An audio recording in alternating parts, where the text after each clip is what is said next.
and then maybe one set of steps down, and then your bed's on contour, and then I would try and get yourself, just pick the smooth transitions to build up your walkways so that it's easy to walk down them and up them. Make those as smooth as possible, and try and make one long walkway here so that if you're experiencing mobility issues, either whether that's an injury or advanced age, what you can do is you can travel along that sloping path and then manage the uphill raised bed from hip high, right? Does the walking path almost end up being like switchbacks going? You can do that. And then your raised bed kind of staggered? You can do that, but with this kind of thing, what you're probably going to end up with is a raised bed about here, which will kind of go right over towards that the AC unit right there. So bed here, those pipes running underneath the bed and dumping out over there, so you can shunt that water off to the side. And then you might have some steps up here, because we're trying to eliminate the number of steps. And then this might be a whole path that has a gently curving path down there to the bottom side of that deck, or that deck might continue around. So you can exit from that deck and exit from the deck directly into this path, and it's all the same elevation. Okay. And then you can go back and you could enter the next set of raised beds from below the deck. So you're lower in elevation down there. So there might be a raised bed here, okay? That's level with your walking path. So if there's taller stuff like tomatoes and peppers, you can be accessing that from the walking path at this height. If you have stuff growing underneath, you can access it from the bottom walking path, because your raised bed's up here. And it's really easy to reach over here and do this maintenance, right?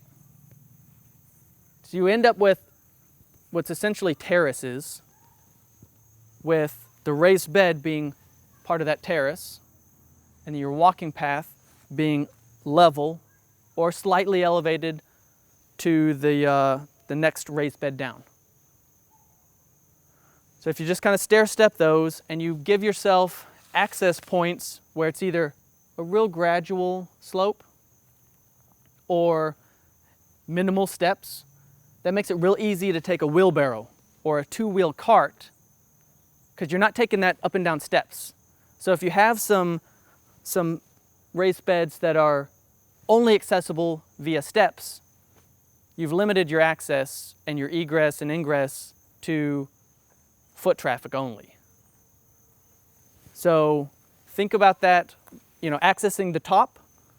We can access the top of these to dump compost or whatever amendments in from above. Real easy right here.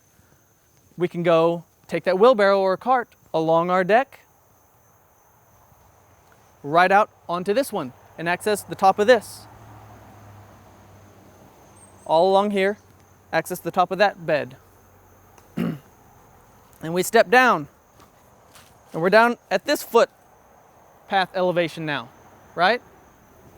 Again, cart can access it from there, and then we can dump stuff into this raised bed that's at this elevation, right here.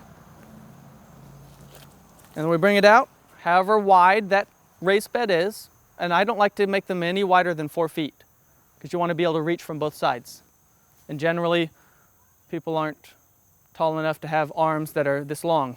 So about 2 foot from either side is a good distance, and 4 foot is a nice, easy lumber size.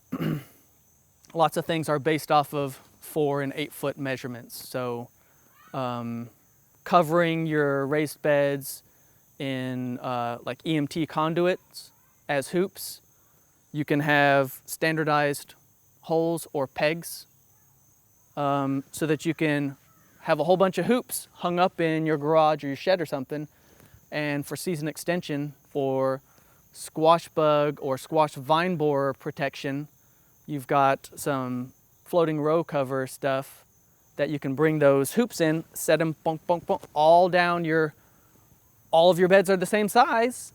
So all of those hoops work on all of your beds, right? So you bring in those hoops and you set them down, set them down, set them down, all down your bed. And then you take your floating row cover, one of you on the upside and one of you on the downside, and you just bring it all the way across, staple it down, and now that whole thing is covered in either plastic or frost blanket or bug protection screen, anything like a shade cloth. If you need some extra shade on the plants, any of those things can be, it's all modular and all the beds are sized the same so they can all use the same attachments, if you will.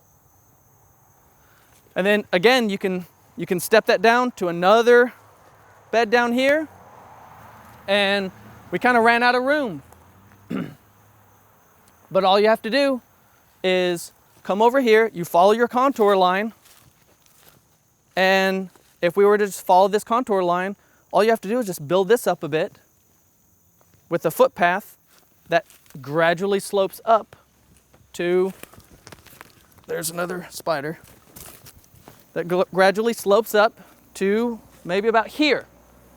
So you can take a wheelbarrow down, and this nice curves are beautiful. So you're curving down this little footpath that goes right along here. You'll have to build it up quite a bit to get a nice solid footpath. That curving footpath could just gradually slope down and level off, and boom, we're on the footpath right here. And then you have space right here where, again, we build this up, backfill it, and you have a nice spot right here. So what you do is you don't try and do all this at once. You start with maybe the top one, and then maybe the next year you do another row. Next year you do another row, and what you'll do is, if you do this incrementally, you'll decide, okay, we don't need any more than that. All the rest of this, let's just do a little bit of elevation control. So I have a little walking footpath and a slight rise so that I can have a little bit of a gentler slope. So I have a flat spot, a short wall, and a gentler slope. And then those beds that you don't need for production, because we have more than enough already, because we didn't bite off more than we could chew, right? All those beds get put to perennial and annual production of things like echinacea and daisies and zinnias and whatever else for cut flowers. For just aesthetic improvement, you can take cut flowers to the farmer's market if you're taking stuff. I mean, that's good money. And if nothing else, then they're all going to bring in pollinators and beneficial insects for the rest of your garden. If the bees know, hey, this area over here is a smorgasbord all the time because there's everything we need, then you're going to get more traffic than, well, occasionally there's something blooming over there. If there's always something blooming over here, it's going to be kind of in their flight pattern every day. So they're always going to see, oh, there's something blooming over there in the veggie beds. So I'll just stop and get those too.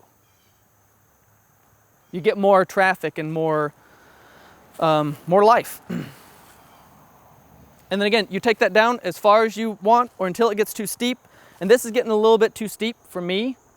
You can always still terrace stuff like this, but the steeper it gets, the more expensive it gets. The more embodied energy you'll have into each one of those beds. And there's a point of diminishing returns that really is going to depend on you and your goals and how valuable those returns will be. And then what I would do is I develop that out, and then as you're developing that out, you might get all the way around here and decide, okay, this is not enough garden space. We need more. And then you can go out that direction. You might get halfway down here and you might start your fruit trees over there and you're meeting in the middle. And you're going to find out which one of those is the limiting resource need first. So if you start there, work your way this way with garden, start there, work your way this way with fruit trees, you're going to decide, okay, one of these is going to give first. And that allows you to not paint yourself into a corner with production or energy input into one thing or the other. That'll help you naturally just